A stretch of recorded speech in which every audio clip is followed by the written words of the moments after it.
Hello guys, this is Jack and today we're going to be doing a Best Picture ranking for this current award season for, the 2026 Academy Awards. I'm not going to go super crazy with some of these picks, but I will go, deep into my top 10 and then we'll go, 11 and all the way down to 26. So let's actually get started with the, ranking. And also, as a quick reminder, I'm going to be at the Toronto Film Festival starting next Thursday. So I will be doing extensive coverage of the festival while also reviewing some of the big hitters over there. So keep an eye on that. And yeah, let's get into this list video. So starting at number 1, I have Sinners, which is going to stay here mainly because of the fact that it's the current frontrunner. And there's nothing really much else to kind of pick out of the top 10 other than, Sentimental Value, which won the Palme d'Or this year. That's another movie that could potentially, kill Sinners long deeper into the award season if Sinners is, truly the front runner of that, season right now. But I'm still keeping Sinners. I'm keeping Sentimental Value at number 2. And I'm honestly keeping Marty Supreme at number 3 because of the trailer that came out a couple weeks ago. I think the trailer looks fucking amazing. Josh Safdie, his direction looks very reminiscent of Uncut Gems. And it seems like the other brother is doing something a little bit different with the Smashing Machine, which I will mention a little bit later on this video. But I think Marty Supreme has a really good shot of being, the number 3rd spot of this list. And I think on top of that, the win contention for Timothée Chalamet could also push it to the edge. Number 4, I have Wicked for Good, which is, part 2 of the musical. The movie, the last one did pretty fucking well in terms of, nominations and the acting nominations. But I think now, since this is part 2 and it's going to be the last one, it will have, a really good chance of either beating out some of the other choices that I have here, or it could just be like, a Dune Part 2 situation where it's just like, okay, well, this is just part 2 of the movie. Even though it's the final movie, we're still gonna, give it all its nominations, but maybe it could miss Best Picture if we don't really need it and we can just push out some other movies here. But I highly doubt that. I think Wicked for Good is gonna stay here. Rental Family at number 5 for me personally is coming from the trailer, which was really interesting and also very sentimental, no pun intended. But also it seems like it's going to be the sappy general audience film of the year, kind of like Coda a few years ago, which won Best Picture. I think this has a really good chance of also winning Best Picture, mainly because of that fact. Even if, Sinners starts to fall off and Sentimental Value doesn't hit with general audiences and American audiences, which I highly doubt. And Marty Supreme, kind of just being, a Christmas movie. Again, don't really see that. But Rental Family, Brendan Fraser looks really great in the movie. It seems like it's going to be his 2nd Oscar nomination, hopefully win, even though I do think Timothée Chalamet has a better chance. But then at number 6, I have Hamnet, which is Chloe Zhao's new movie. I had this really low earlier this year, but after the trailer came out this week and the article explaining some of the production techniques that it's going to do in this movie, I'm actually going to keep it up to, number 6 because of that article in the trailer. It looks really great. I am so sorry for, putting it lower back a couple months ago. I think I basically just said it might be, Chloe Zhao's sophomore slump or junior slump if you really count Eternals as far as awards contention. But I'm going to slap myself in the face and, just put Hamnet here because I think it's going to, work out in the end. And it really brought me back and up to, the point of just all right, you know what? Yeah, I think this is definitely going to work. Number 7, I have Jay Kelly, Noah Baumbach, returning after White Noise, which kind of flopped on Netflix and awards-wise. But now he's coming back to kind of, bring back the Marriage Story vibes. And I'm pretty confident this is going to be, I think, Netflix's number 1 next to Frankenstein, which I also have at number 8. But I think Jay Kelly is the more better palatable choice here. And it's going to be George Clooney's big, return to acting. And it's going to also, kind of bring back his career a little bit, even though he's been kind of behind the scenes with directing and doing production stuff behind the scenes. And also I think he did the Broadway show from a couple years ago. So now he's coming back to headline a lot of the big Oscar movies, and this is going to be like his big return to form. And then I have Bugonia at number 9, or Bugonia. I don't know how to like pronounce it, but Bugonia, Yorgo Lanthimos' new film. I have this a little bit lower at number 9 because I do think it might actually eventually turn out to be just kind of like his last film, and I think it really depends on like whether or not it really hits at the festivals and just the general vibe. And I think for me personally, I don't doubt Yorgos missing or snubbing this year, but I will not be shocked if Bugonia eventually kind of like isn't a thing. But again, I don't think it's going to happen. I think it's just going to be a thing, but it's going to be a little bit lower. And then number 10, I was kind of like trying to figure out what exactly I want to like do with this like final like 10th slot. I was playing around with After the Hunt, but I think after the article that just dropped and like the trailer that dropped a couple weeks ago, and then some of the test screening reactions that were like popping up around the internets kind of like soured a little bit my potential for it being a best picture player. But I think number 10 for me, it was just an accident by Jafar Panahi. Seems like it's going to be like the perfect fit here because of the Palme d'Or win, the narrative of Jafar Panahi escaping from Iran and continuing to make movies that deal with like Iranian life, and just in general, like his whole career way past from like the mid 90s to today, he's been making consistent great fucking movies. And this is another one where it has a high average on Letterboxd off of like the Cannes Melbourne Film Festival reactions, and I think now is the perfect time to nominate this man and potentially give him an Oscar for this movie. So number 11 I have After the Hunt, but number 12 I have Avatar Fire and Ash, which honestly I think this is going to be the year where the Avatar hype as far as like best picture, it's gonna like wane.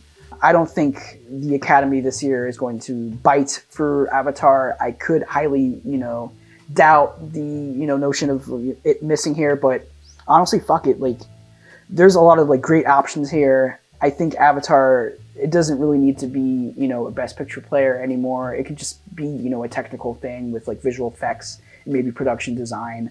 But I think Avatar right now, it's kind of like a little bit off here. But again, as always, never doubt James Cameron. It could happen. Number 13, I have One Battle After Another, which is PTA's new film, Paul Thomas Anderson's new film. The reason why I have this a little bit low is mainly because of the fact that the marketing of this film has been kind of like falling off. I don't know what the hell Warner Brothers is doing right now with it. They just released, I think, like 1 or 2 trailers, low-key. Their social media page has been just kind of like been vacant. They haven't done, the press interviews or like tours yet. So it's just one of those things that I feel like Warner Brothers is just going to like bury it. Not completely give it a big, Oscar push, but it will, get some of the nominations, especially I think adapted screenplay for PTA's, screenplay, because it's like adapted from Vineland, the Thomas Pynchon novel. But also at the same time, I feel like it just really depends on like what Warner Brothers is trying to do here. I think Warner Brothers is going to push super hard for Sinners and maybe Weapons, which I will explain a bit later. But I think One Battle After Another, it just really depends on like the reactions, the box office, stuff, and just anything in general, everything in general. And then number 14, I have the Springsteen Deliver Me From Nowhere biopic thing. Listen, man, I've talked to a few friends about this, and I honestly think that the musical biopic thing, it's a hit and miss situation. Sometimes in a year it happens, sometimes it doesn't, but I feel like this year it's not going to happen because we just had a Complete Unknown last year, and I feel like that was at a perfect time where it would be, nominated. But I think this year it's going to kind of like play, defense a little bit with, it premiering at New York Film Festival, but also at the same time, I feel like it's just going to be like an acting thing with Jeremy Allen White and the other 2 actors in the movie, like Stephen Graham and the other person that I'm blanking right now. But I think right now, Springsteen Deliver Me From Nowhere, it just really depends on how well it does at like the Golden Globes time, the PGA DGA time. Maybe BAFTAs can help it, but I feel like the BAFTAs are like after the Oscars, if I remember correctly. So this year, so it's going to be like a big throw-off situation if you're going to predict the BAFTAs and Oscar correlation. But I don't know, man. Just really depends.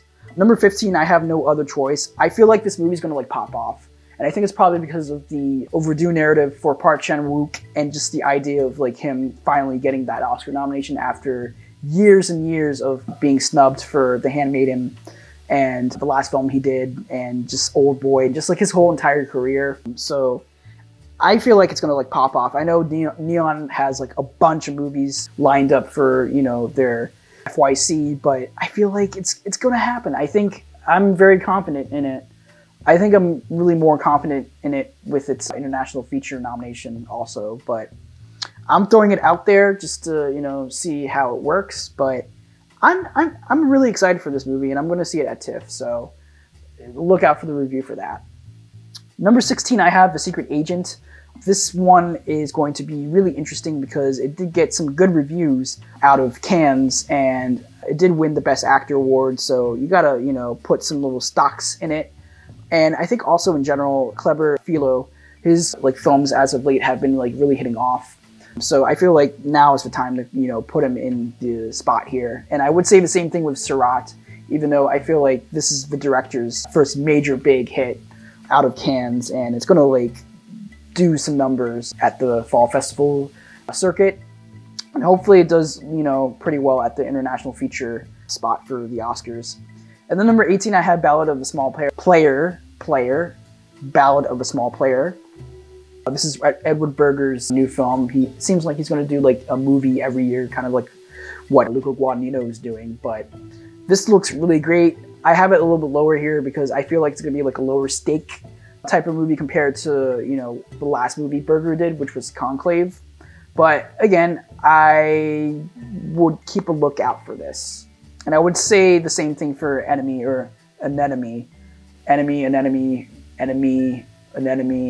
I don't know how to pronounce this movie, but it's a new film with like Daniel Day-Lewis and Roman Day-Lewis, who is the son of Daniel Day-Lewis. And the trailer came out and it looks visually stunning. And I'm just really excited to see Daniel Day-Lewis do his thing again. It's been 8 years since he's done something, and he's coming out of retirement, so it's a big fucking deal. And I feel like if the acting nomination is in fruition for Daniel Day-Lewis, I feel like the picture nomination could also, you know, work out in the end. And then next up, I have The Testament of Anne Lee, which is, man... So the next movie I have is The Testament of Anne Lee, which is Mona Fastfold's new film, the partner of Brady Corbet.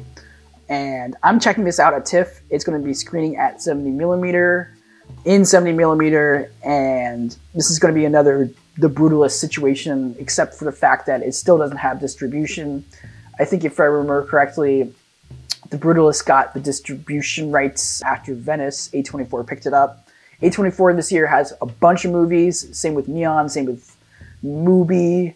Although I think Mubi only has like Sound of Falling and The History of Sound, so they can probably like do something with it. But again, it just really depends on like the distributor. It also depends on like whether or not this film really hits at the fall festival circuits.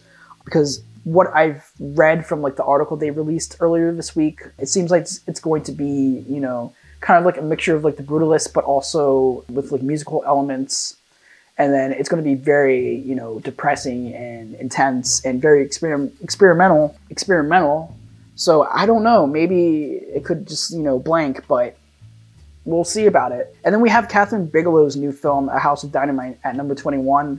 This one, it's really interesting because right now it's getting like a really like low-key marketing push out of Netflix. But I think once the fall festival circuit stuff starts, you'll start to hear more about like the movie. And I feel like it could go either way. It could go, you know, just like with the last film Bigelow did, Detroit, where it starts to pop off a little bit and then eventually falls off. Or you could just go back to what Bigelow has been doing over the past couple of years, where it boils back up with, you know, her other two films that were in contention, especially The Hurt Locker, which won Best Picture, and Zero Dark 30. So it could go either way. I'm keeping a super high-key lookout for A House of Dynamite. And then Weapons at number 22. This one, these last couple of slots are just throwaways, but also at the same time, I think Weapons has a really good, interesting position right now because it's in August. The movie came out. It's getting high praise. Everybody has seen it. It's kind of like having a little Sinners moment where people are talking about it. It's having like a cultural thing on, social media. But it just really depends on like what Warner Brothers is doing. They're going to go all out for Sinners and maybe just a little bit crumbs for One Battle After Another and Weapons. And Amy Madigan is in contention for Best Supporting Actress. So who knows? Maybe it could happen. And I think it could also potentially get an original screenplay nomination if it's a weak field, which it's not. It's a very tight field for original screenplay. So I don't know, maybe it could, work out. And then The Smashing Machine by Benny Safdie. This one, I put it really low because right now I see it as an Oscar acting prospect, for The Rock. But I don't really see it as, a movie that could be nominated for Best Picture because of the reactions that are coming out of the, test screenings, it being kind of like a more unconventional biopic. It's not following like the rise and fall of this MMA fighter. Instead, it's focusing kind of like more of onto a experimental level, more of like a character study, a little bit of bits and pieces of like his daily life on and off of the ring. So, maybe this doesn't work out in the end. It's kind of just like a thing where it's like Benny Safdie's The Curse, where it's just like high tension, very just intense. And then next up I have Wake Up Dead Man and then Kiss of the Spider Woman. These two are just like questionable. So I don't really have to put anything into that. And, in terms of like Kiss of the Spider Woman, I think Lionsgate is going to push it really hard. It's probably going to like just get like a $10 million box office return and it'll probably just morb and die. And J-Lo, the whole Best Actress campaign is going to be like pushed really hard. She might get the Golden Globe nomination, but I don't see her going anywhere out of that ring. Maybe aside from SAGs, but who knows? That's a thing that could potentially happen. Same with like Wake Up Dead Man. It's going to probably get like the Best Casting nomination and maybe Best, I think, Adapted Screenplay because it's based off of, the characters of the first Knives Out movie, only the, the main character. But again, those are the last couple of blurbs that I have for these movies. But other than that, that's like basically it. I don't really have anything else to say. Yeah, like keep a lookout for the reviews I'm going to be doing at TIFF, at the coverage. There's going to be a lot of collabs, a lot of good stuff, good fun. And I'm just really excited to, go back to the festival stuff because, I've just been missing, going out and watching a bunch of movies every day with like a bunch of friends because we're all like all over the place in the world. But yeah, just keep an eye out on that. And I would also shout out Die My Love as, the last slot here, but it's a morb. It's getting recut this year and it's coming out in October. So yeah, the movie's not going to happen.